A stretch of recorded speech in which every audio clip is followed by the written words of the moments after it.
Welcome to Psychic Girls Next Door. We are your hosts, Shannon Miller and Lili. This podcast is for all spirituality enthusiasts and psychics next door to share tools, experiences, and spiritual practices that align with your highest vibrational self. In this episode, we will be talking about and sharing our experiences with the energy of shame. So the definition of shame is a feeling of embarrassment or humiliation that arises from the perception of having done something dishonorable, immoral, or improper. People who experience shame usually try to hide what they feel ashamed of. So I thought that it would be a good episode to unpack the energy that comes with shame. Something that I've been dealing with probably my entire life or multiple lifetimes has been just when you feel like you get scolded. I somehow feel like I always either work for people who scold me or have, I've had friends in the past or parents or people who have family members who have projected the energy of shame. Whether it's a situation or a belief that they have or something that's in their space energetically. But there's clearly something that's matching that shame. Something in my space of I need to feel shame about this. So therefore I will be shamed in that situation. So I've done a lot of meditation on just kind of the essence of when I feel really embarrassed or I felt very shameful about certain situations growing up. But it can be almost the elephant in the room type of feeling. I'm trying to think of a specific example that I've had to deal with, recently. I think I'm very hard on myself, self-critical. And I see that that's where a lot of my shame comes into play. We can talk about this. We were just talking about this. You saw a guide in my space. So I'm not very good at self-care at all. And maybe anyone listening can relate to that. I always want to do all these things I got to work out and I got to eat perfectly. I think a lot of my self-care goals and aspirations are somewhat tied to perfectionism. And then I have resistance to tapping back into the old ways of, feeling like I need to be perfect, whatever that means. And then I feel shame about not doing the things I quote unquote needed to do. So whether it's emptying the dishwasher before I go to work and then there's dishes piled all day or and that's an expectation that might have stemmed from childhood of you need to always have an empty sink or, oh shoot, I didn't work out before I went to work.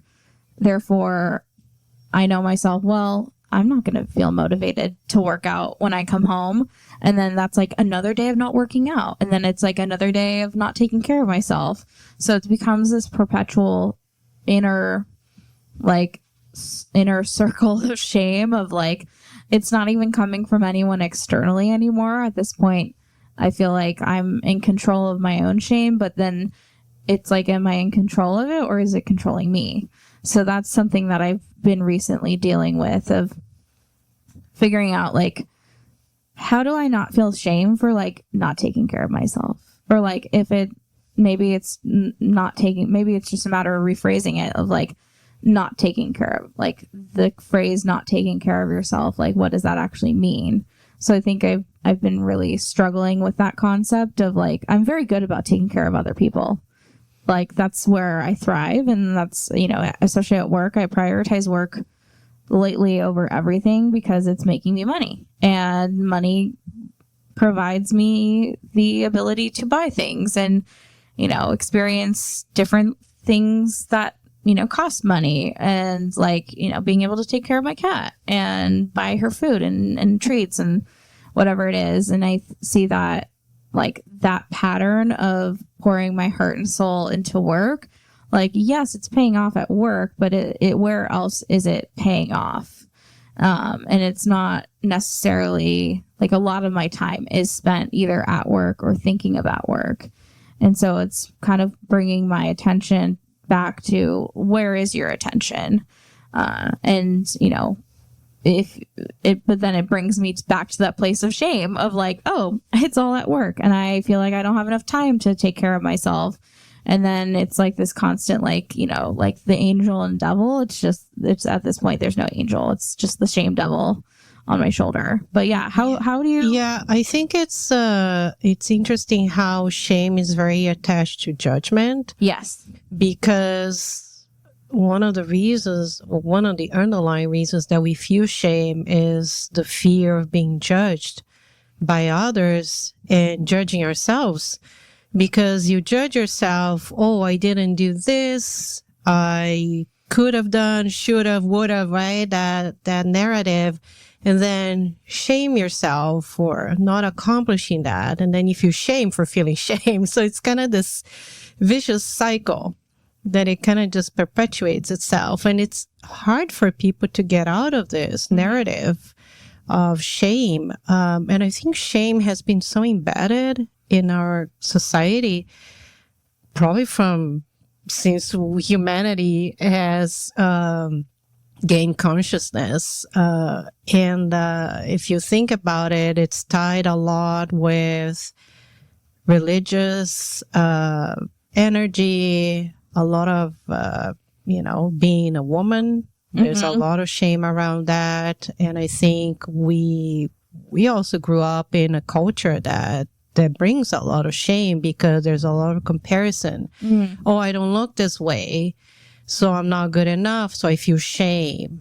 I was listening to this interview with specialist, Dr. Gabor Mate. I don't know if you heard of him.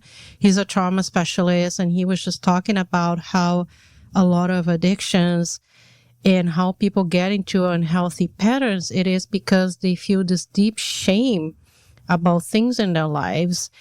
And therefore, you need something to suppress that shame. And then you get into unhealthy things.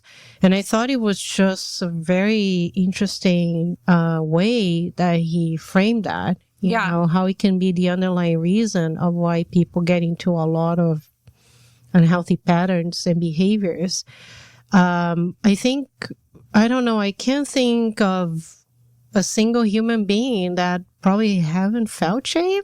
Oh, I think it's just, I guess, part of life. I think all of us have felt shame at different levels. Right. I think, I think for me growing up, my gosh, I felt shame probably by the time I was born. I don't even think I can remember a time that shame was not involved or has like sprinkled through my life. I felt shame because I looked different growing up. I was Asian in a Latino country, so I felt ashamed by the way that I looked. I felt ashamed of my body, and there's body shaming. Oh, body, yeah. That's like I think the most prevalent theme. But like when you have both, like the cultural shaming, like, and societal, and on top of body and like self shame, like. It can be overwhelming. Like, how did you recognize that within yourself, and how did you unpack it or deal with it? I think throughout the years, and it's a process. I think it's just recognizing when you feel shame. I think if you look at shame at punishment, then it's heavy, But I think it's just having the awareness, oh my gosh, I feel ashamed of this. And then asking yourself, why do I feel ashamed of feeling this way? Right. Or judging myself this way? I think it's just unpacking what is behind the shame and getting to the core. Like, I'll give an example. Me being an immigrant here in the U.S., I felt ashamed that my English wasn't as perfect as a native, and that was my own insecurity.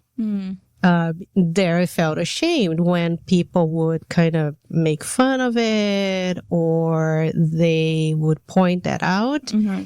And then for me, it was hard. It's hard to unpack this stuff because it really, I think it touches a lot of our sensitive like identity, sensitive points, and our insecurities, our doubts, and it touches all of that. I think shame almost like kind of like it's like that blanket that kind of covers like all these wounds that we have. Shadow self. Mm-hmm. Yeah. And then it kind of covers that. So whenever something gets triggered, that comes. Like, don't look at that. You know, like, if you're looking at a room, you don't want to look at the dark corner. Like, so you kind of like, you avoid it, right? I think that's when we realize it's like, I just don't want to have to deal with it. I'm so ashamed. And it could be about anything. I think it could be about relationships that we've had. Oh my gosh, I'm so ashamed that I picked this guy that I trusted. Or I'm ashamed, and people might come from families that, they have very unhealthy dynamics. And if you're ashamed of that, ashamed that it could be about so many things. And again, it's this judgment. Yeah. Being judged by others, your own judgment that get into it. And it's just like, I think it's a complex concept. Yeah. I wish it was that simple just to say, oh, it's like this black and white thing and this is how you deal with it. Right. But I think it's just so many layers.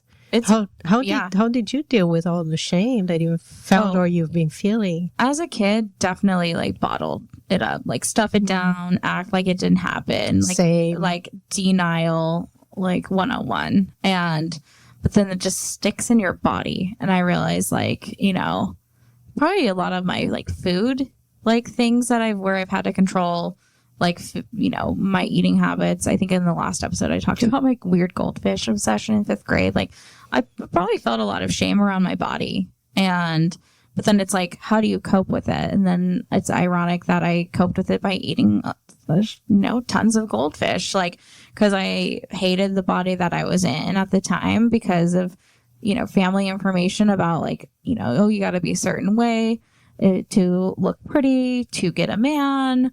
That's been a lot of my generational programming around like, how do you find love? Oh, you got to be skinny and pretty.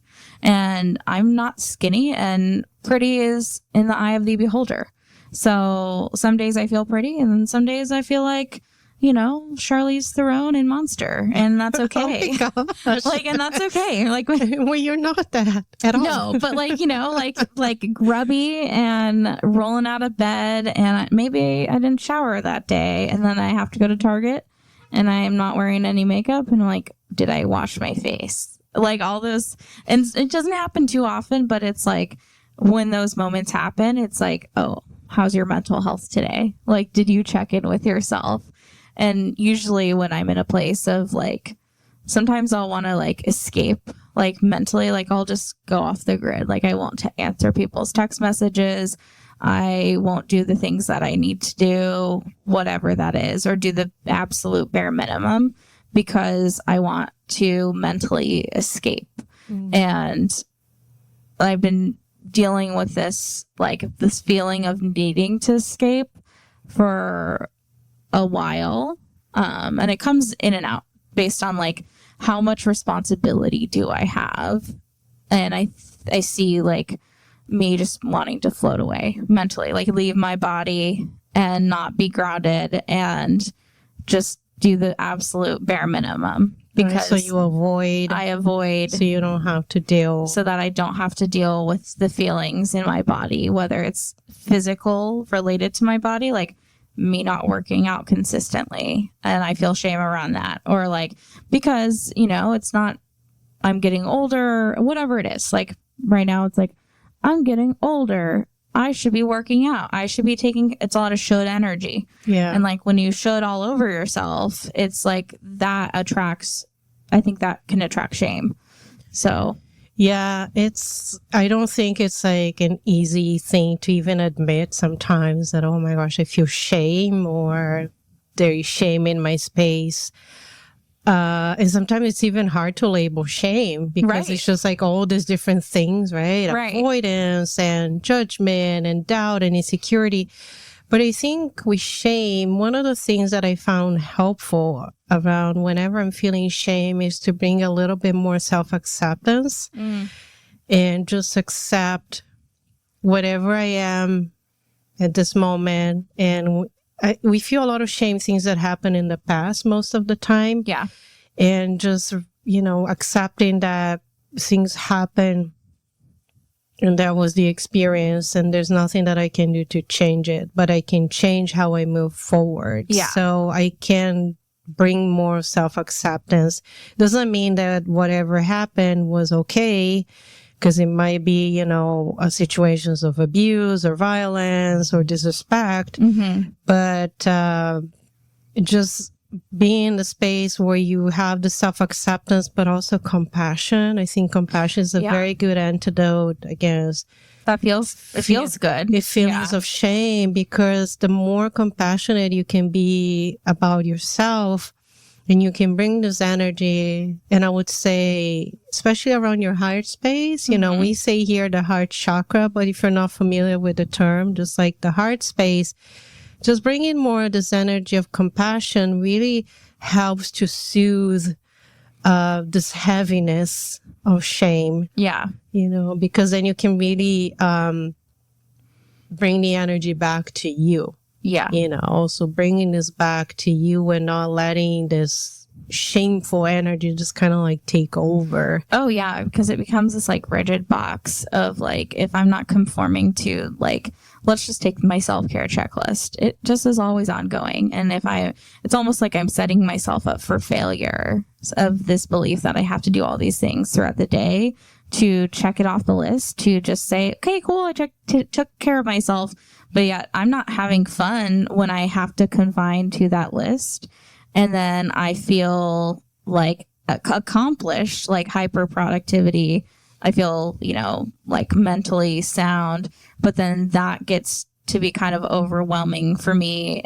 And then I go completely off the grid and like don't do any self-care. So it's this like yo-yo concept. And then when I don't do anything like that I needed to do according to this like fake checklist that I think I made up or someone made up, society, whatever it is, then I feel shame when I'm not, performing well, or like, if you think of it as like a framework, like doing X, Y, and Z, if I don't do X, Y, and Z, then I feel shame.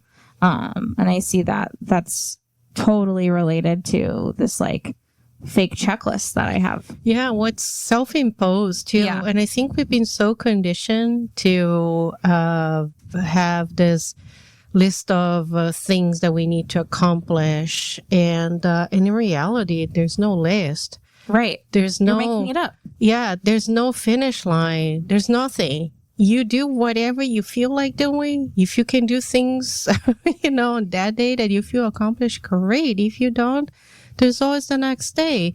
So I think a lot of this too, it's, we put a lot of pressure on ourselves. And again, it's this, we feel responsibility. We feel that we need to perform. We need to have to put a mask on. We need, of course, like say, for example, you go to work and you have to kind of perform in a certain way. Yeah. You go, to a class, you have to perform a different way, so we do wear, I want to say, different masks. So it's hard sometimes for us to kind of just find ourselves in all of this.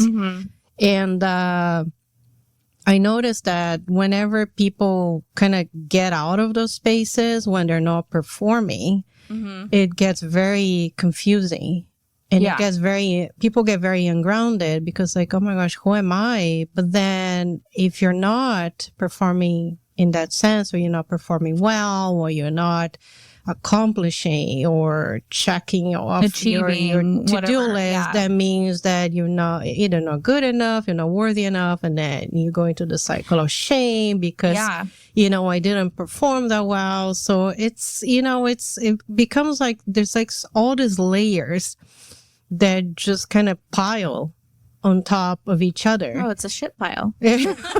Literally. A shame pile. Whatever. It is a shame pile, and it stinks. Yeah, and it stinks. It's because it's other people's opinions, and every opinion is like, a butthole. They all smell like they're never accurate. They're all based on their own perception, and I think the thing for me is like, I know this is like influenced by other people's information, but it's like sometimes it feels like my own, and then I've been in this like phase of having to take a lot of responsibility in my work environment, in my home environment, and like, so I'm just used to having to match the energy of responsibility. And I'm glad that you brought that up, because that kind of made me have an aha moment, like a universal ping or whatever, like be like, oh, it's because I'm taking responsibility for probably things that I don't need to take responsibility for.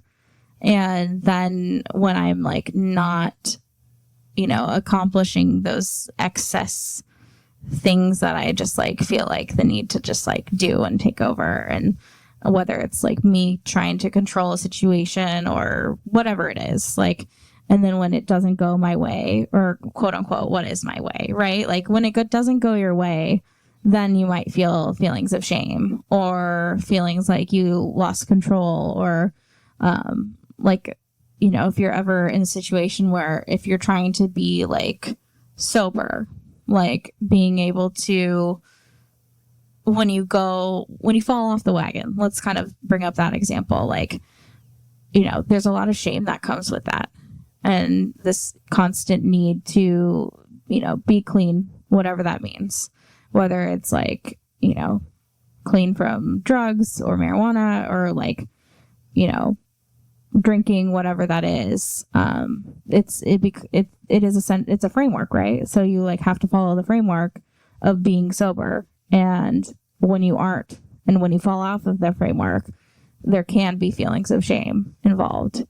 So I think of it as like, when you're trying to change habits, and I think it becomes overwhelming, at least for me mentally, when I feel like I have to change a lot of habits at once, or like change myself completely for the sake of somebody else, or whatever comes up in my space, whatever the root of that shame is. And it can be really challenging when you are dissecting your own shame to figure out what is the root of the shame. Like, is it self-worth? Is it someone else's information? Because a lot of the time we do go to that place of avoidance, of avoiding looking at that shadow aspect of shame. Yeah, for a lot of people, it's painful. I can speak for myself, but the only way out is through. Yeah. If you want to get to the other side, you're going to have to swim through the pond, through the ocean, through the murk. through the very deep ocean. But it's, as you're speaking about responsibility too, I think that there's also this feeling of disappointment or disappointing people. Yeah. When you have letting people down. I do feel that sometimes I'm like, oh my gosh, I forgot about something, about an appointment, about calling someone back. And I'm like, I'm disappointed at myself. And then I feel shame. I'm ashamed. Oh my gosh, I should have done again the shoot, right? I should have called. How did I forget about this? So you kind of, again, like putting that pressure on yourself and just understanding that we're humans. Oh, totally. So we are going to fuck up. Oh, yeah. Oh, totally. That's it's part of my French, but that's just the nature of it. We're going to make mistakes and things are not going to be perfect. No. So you have to have some grace for yourself. I think that's like the best, like when you remember how to do that, when you remember how to give yourself grace, and when you like can take a step back and be like, it's not that deep. Like this, am I hurting anybody? No. Am I hurting myself by invalidating myself and taking on information that may not be my own? Like that is more where the root may lie. Yeah, and is it gonna matter like a month from now? Right. Or Am I even gonna like think a about year this tomorrow? Is it gonna matter a year from now? Right. Probably not. Yeah. I want to say. So if you get a no, then just kind of, try to just let that go. I know it sounds easy to say it. Right. But it's like, that's not gonna matter. Right. Yeah. So screw it. Right. Like, if things are stressful and you like let someone down and they like scold you, I think that can be a situation where you might take on shame from someone else, and maybe in those situations kind of catch it live and be like, if you feel like shame is sticking to you in your body, like look at it in meditation, literally when you get home, and see, why did it stick in my space? Yeah, why you got so triggered? Why you got triggered, why you felt shame, why you feel bad. Like, usually if someone projects that, like, I let them down in some way and I feel shame about it, I'll overly apologize. And then I'll apologize, like, every time I see that person, and then, like, kind of, like, let it go.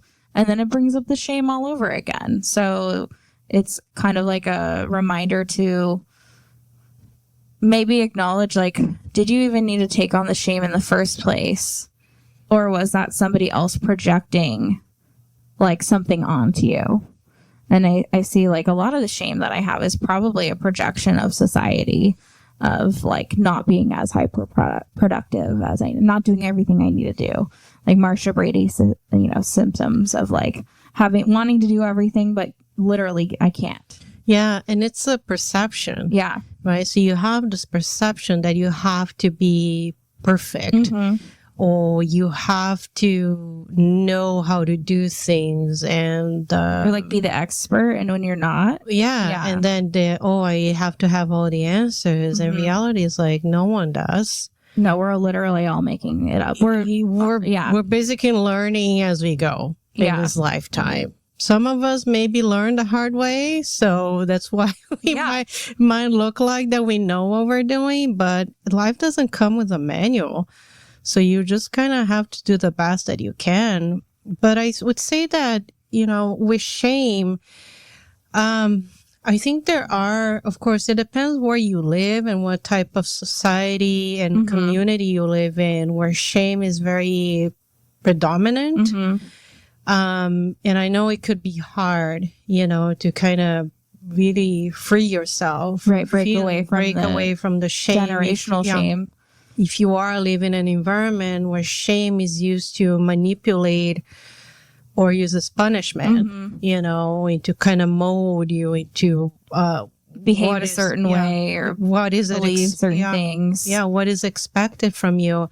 So I think it will, of course, it will be applied to, different types of situations and circumstances. But I think the more you know yourself, the more you're authentic, it's not going to matter what others think and what others talk about you. Yeah. Because you're just so certain about yourself and you know yourself.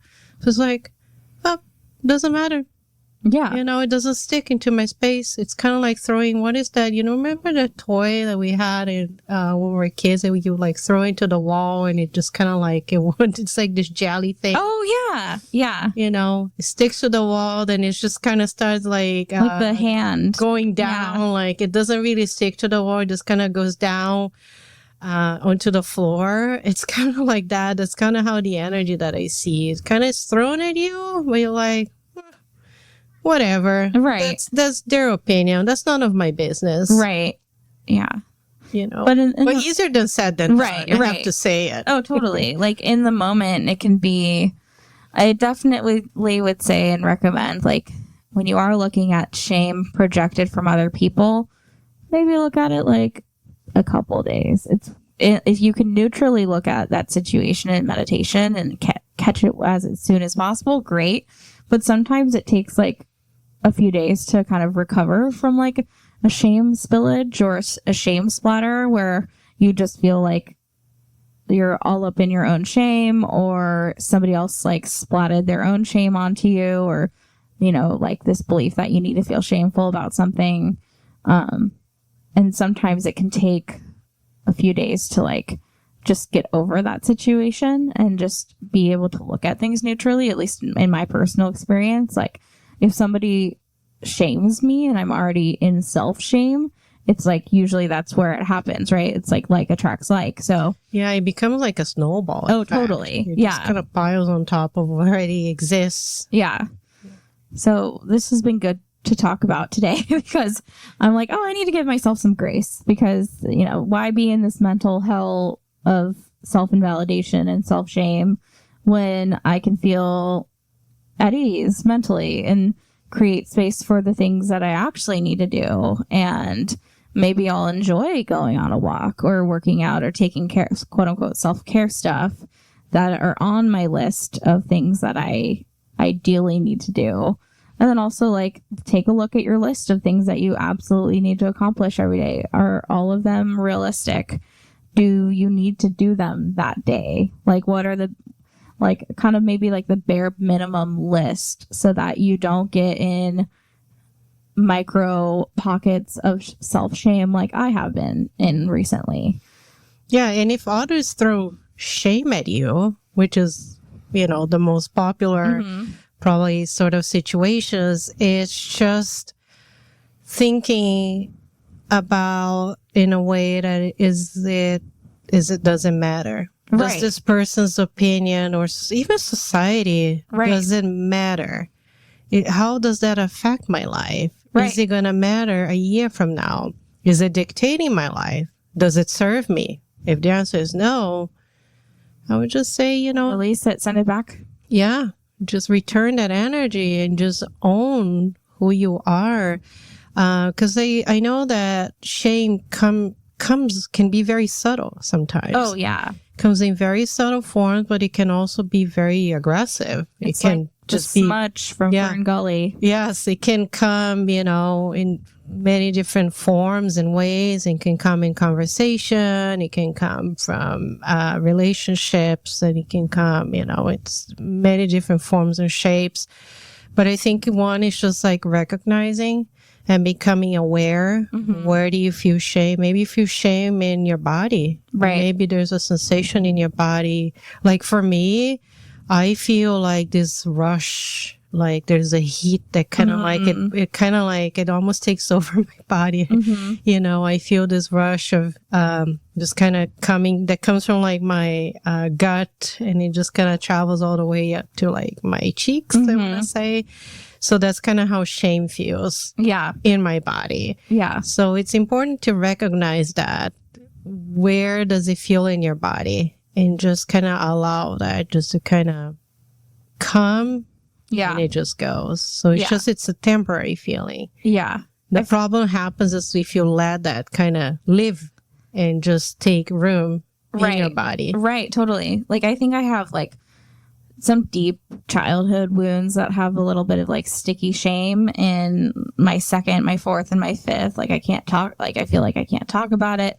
That's where I feel like, oh, I need to find a therapist. And then because I still haven't found a therapist, I feel shame about not having found a therapist yet or not having done the work since I've been on this like path to do the work and like clean out as much as possible to be like a better version of myself. But then that also becomes like a huge expectation that I put on myself. So then when I'm not doing the work to be as best as possible, it becomes, you know, I guess I need to kind of take a step back and be like, you know, maybe let's start with micro aspects of shame. Yeah, like it's a self-shaming process. Oh, totally. Yeah. Right? Because there's all this invisible expectations.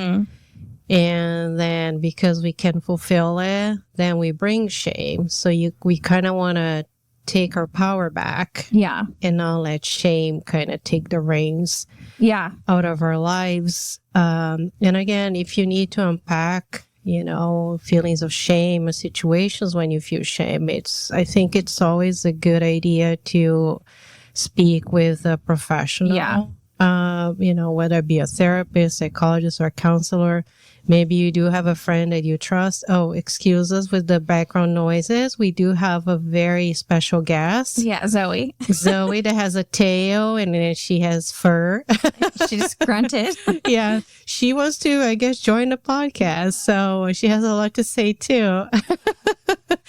But it's helpful just to have someone where you can just unpack this type of feelings. Because they're not fun to unpack. No, especially by yourself. Sometimes it's hard to even like recognize it. Maybe like journaling also could help if you... Yeah, self-reflection. Yeah. I think really helps in this. Yeah, especially if you don't have the resources to find a therapist, or if you feel like, for me, I'm just avoidant of going to therapy lately. I haven't even begun to unpack that.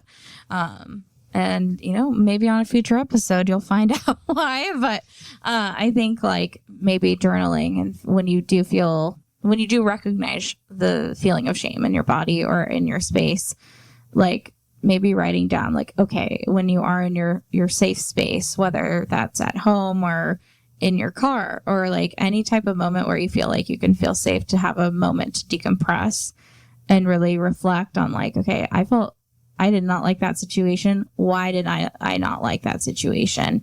And then it's like, oh, I felt shame. Why did I feel shame? Oh, this reminded me of the time in kindergarten where I farted in front of everyone, or whatever it is. Like, and that reminds me, I was at a bachelorette party a couple weeks ago, and I was like holding in a fart and in front of someone who I didn't know. And most of them are my sister's best friends from college, but there was, someone who I had just met.